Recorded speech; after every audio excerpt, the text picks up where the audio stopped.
લેખક મોહમ્મદ માકડ.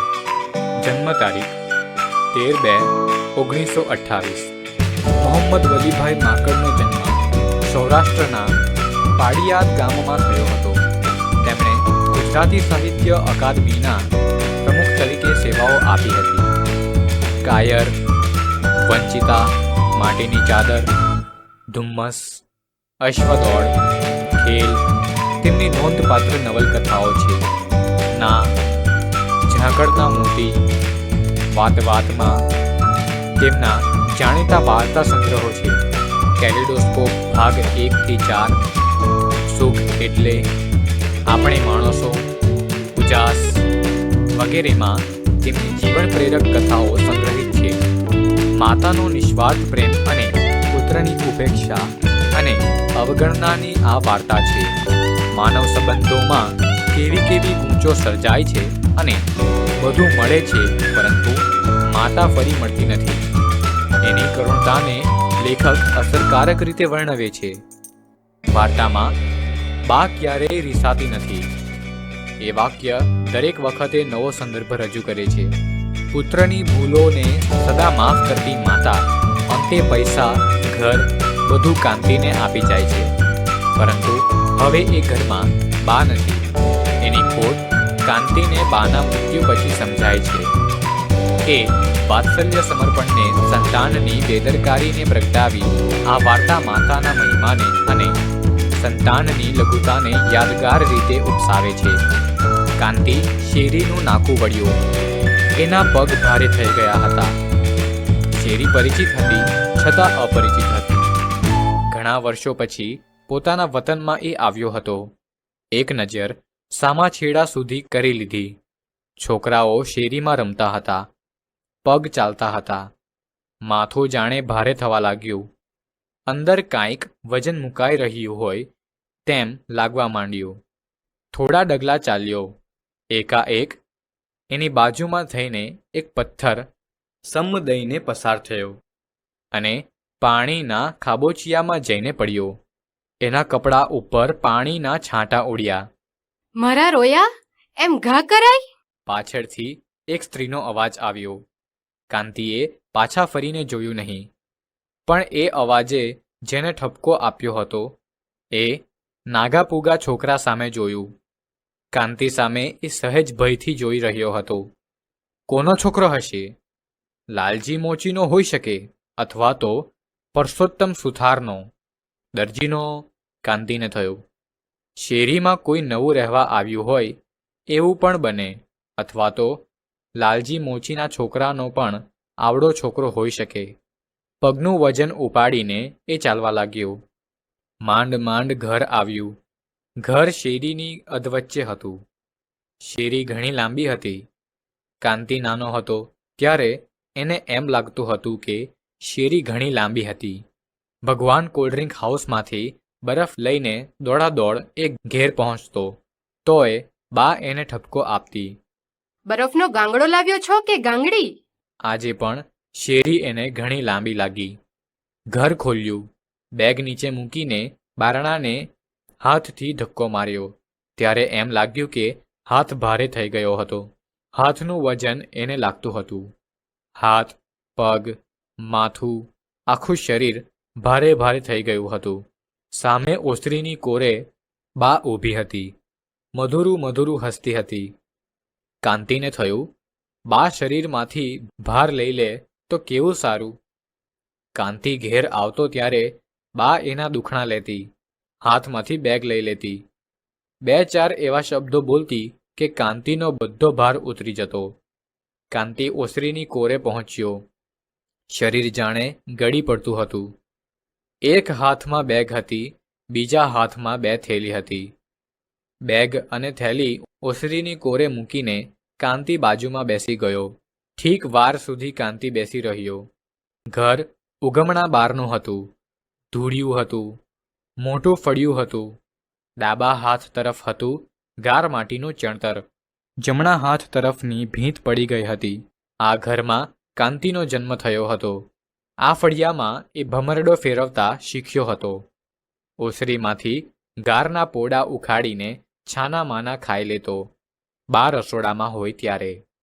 અત્યારે પણ બા રસોડામાં ચાલી ગઈ હોય એમ લાગ્યું.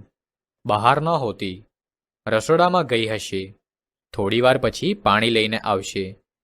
એક ક્ષણ કાંતિને થયું, બાને રીસ તો નહીં ચડી ગઈ હોય ને? ના, નહીં જ ચડી હોય, અને ચડી હશે તો તરત ઉતરી જશે. બાને ઘણીવાર રીસ ચડી જતી, પણ પછી તરત જ ઉતરી જતી.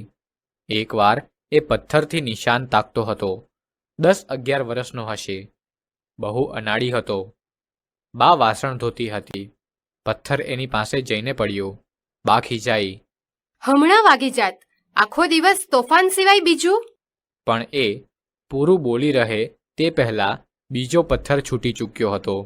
બાની આંખ પાસે જઈ વાગ્યો. બાના મોંમાંથી નાનકડી ચીસ નીકળી ગઈ. આંખ ઉપર એણે હાથ દાબી દીધો. ઓટલા ઉપર પાડોશી કંચન માસી બેઠા હતા. દોડીને એ બા પાસે ગયા. આંખ પાસેથી લોહી વહતું હતું.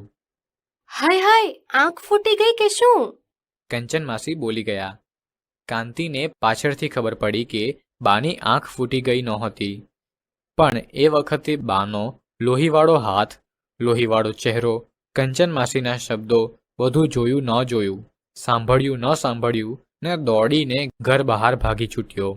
હરજીવન મિસ્ત્રીના ખાંચામાં સંતાઈને બેઠો હતો. ત્યાંથી અંધારું થયું ત્યારે મોટો એને પરાણે ઘેર લઈ ગયો. મોટો એટલે એનો મોટો ભાઈ હિંમત. બાની આંખ ફૂટી ગઈ ન હતી. મોટો એને શોધીને થાકી ગયો હતો. ઠેક ગઢકા સુધી જઈ આવ્યો હતો. બાને એણે કહ્યું હતું, એની મેળે થાકીને ઘેર આવશે, તું નકામી ચિંતા શા માટે કરે છે? પણ બાએ એક જ વાત પકડી રાખી હતી. કાંતિને ઘેર લઈ આવ્યા પછી જ હું ખાઈશ. ત્યારથી કાંતિને ખાતરી થઈ ગઈ હતી, બા ખીજાઈ જતી હતી. એને રીસ ચડી જતી હતી, પણ બહુ જલ્દીથી એની રીસ ઉતરી જતી હતી.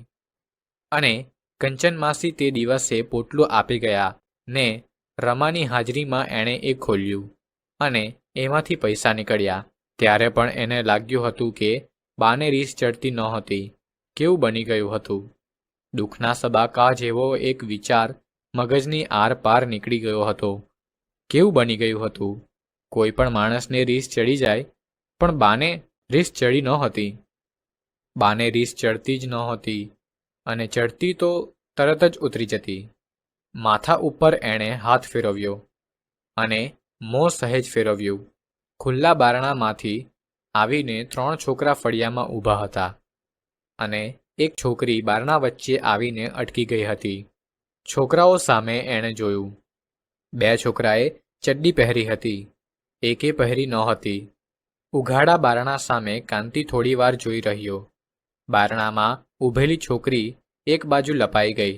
સારું થયું, નહીં તો હમણાં કંચન માસી આવત ત્યારે એને આઘી ખસેડી મૂકત. અત્યાર સુધી કંચન માસી ન આવ્યા એ નવાઈ કહેવાય.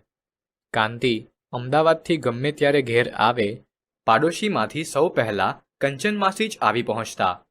કાં પાર્વતી બોન, કાંતિ આવી ગયો ને? તમે નકામી એની ઉપાધિ કર્યા કરો છો. અને કાંતિને એ પૂછતા, શરીર તો સારું છે ને ભાઈ? તારી બાને કાગળ ટાઈમસર લખતો હતો? બિચારા લોહવાટ કરીને અડધા થઈ જાય છે. કાંતિએ માથા ઉપર ફરીથી હાથ ફેરવ્યો. કોણ જાણે કેમ એને લાગ્યું કે એના વાળ ધોળા થઈ ગયા હતા. અરીસામાં જોયેલા પોતાના ચહેરાની સ્મૃતિઓ ઉભરી આવી હશે. ફળિયામાં ઊભેલા છોકરાઓ એના લુખ્ખા ધોળા વાળ સામે જોઈ રહ્યા હતા. છોકરાઓ, શું તાકી રહ્યા છો?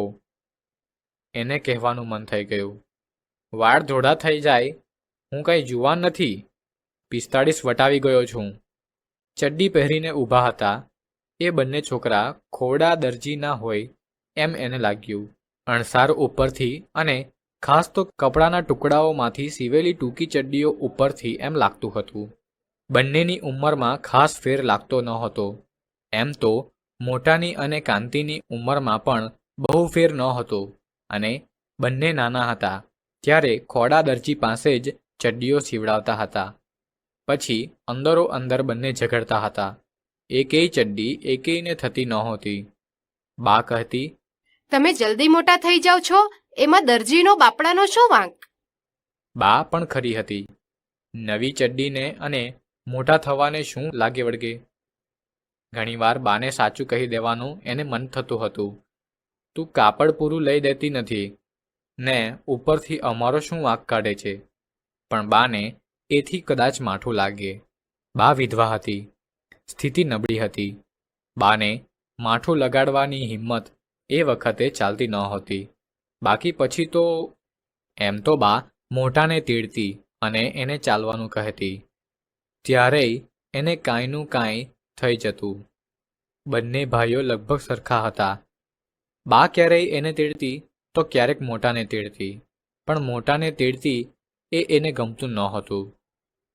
કંચન માસી પણ ક્યારેક બાને કહેતા, પાર્વતી બોન, આ નાનાને તેડો છો ઈ તો જાણે ઠીક, પણ મોટા ઢગાને શું કામ તેડો છો? કાંતિનું મન એ શબ્દો વર્ષો સુધી ઘૂંટતું રહ્યું હતું. બા મોટાને ફટવતી હતી અને એને અન્યાય કરતી હતી, પણ એની બાએ ત્યાર પછી નવો જ રસ્તો કાઢ્યો હતો. એ બે છોકરાઓને બે કાંખમાં તેડતી, થાકી જતી, હાંફી જતી, પણ એકેયને ઓછું આવવા દેતી નહીં. છતાં કાંતિને તો ઓછું આવતું જ. એની બા મોટાને ખોટા લાડ કરાવતી હતી. ચડ્ડી પહેરેલા બે છોકરા આઘા પાછા થઈને ઘર બહાર જતા રહ્યા. ત્રીજો ચડ્ડી વગરનો છોકરો હજી કાંતિ સામે જોઈને ઊભો હતો. અલ્યા ભાઈ, શું જોયા કરે છે? વાળ ધોળા થઈ ગયા છે એ જુએ છે? આમ જો, આ વાળ ધોળા થઈ ગયા છે એટલે જ તું અહીં ફળિયામાં ઊભો રહી શકે છે.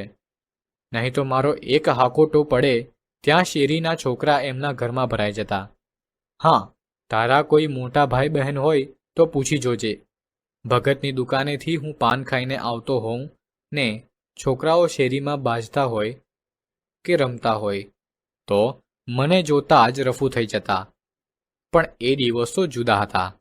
ત્યારે હવે ધોળા થઈ ગયા. રમા કહેતી, હવે 40 થવા આવ્યા, 42 થવા આવ્યા, 45 થવા આવ્યા. કાંતિના વર્ષોનો હિસાબ એ બરાબર રાખતી હતી. અડધી જિંદગી વીતી ગઈ. માથે ધોળા આવી ગયા. જિંદગી કાંઈ માણી નહીં. ડોશી ડાબલો રાખીને બેઠા છે. પૈસા એમના ગળેથી છૂટતા નથી. કાંતિને કહેવાનું થતું કે બા પાસે પૈસા હોય ક્યાંથી? વિધવા બાઈ 2 છોકરા ઉછેરીને મોટા કર્યા, ભણાવ્યા, પરણાવ્યા. એની પાસે હોય પણ શું? અને ધારો કે એની પાસે પૈસા હોય તો પણ એ આપણા રડેલા તો નથી જ ને. આપણે જિંદગી માણવી હોય તો આપણે કમાવવું જોઈએ. પણ રમા સાથે દલીલ થઈ શકે તેમ ન હતું. રમા પાસે બહુ અટપટો હિસાબ હતો. પરણ્યા પછી બીજા જ વર્ષે કાંતિ અને રમા ગામડું છોડીને અમદાવાદ ગયા હતા. મોટો એ વખતે બા સાથે રહેતો હતો. કાંતિને એ વખતે મિલમાં નોકરી હતી. કાંતિ દર મહિને બાને પૈસા મોકલતો હતો. એની એ ફરજ હતી. 2-1 વર્ષ માંડ પૈસા મોકલ્યા હશે. પછી મિલની નોકરી છૂટી ગઈ હતી અને બા સાથેથી મન પણ વછોડાઈ ગયું હતું.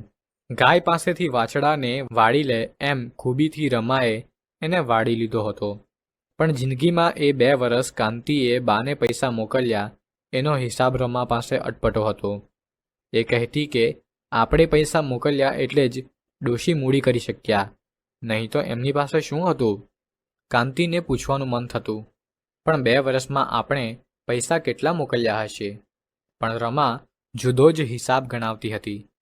આપણે જે પૈસા મોકલ્યા એમાં ડોશી તાણી તૂસી પૂરું કરતા હશે અને પોતાની કમાણીનું બધું બચાવતા હશે.